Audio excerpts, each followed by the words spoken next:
Here we are at another Paul Davis restoration of Northern Virginia project.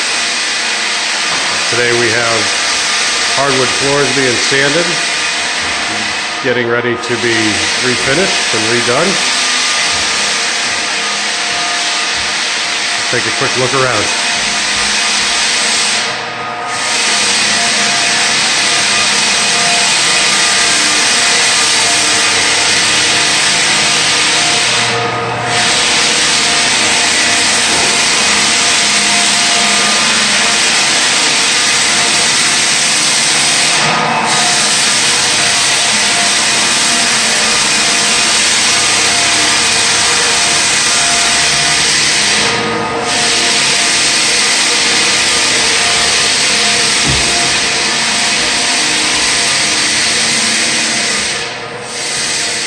All the customers' personal items that were left behind are all masked off.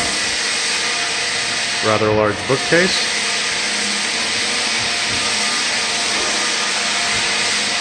Vents were also closed off, so no dust gets throughout the house.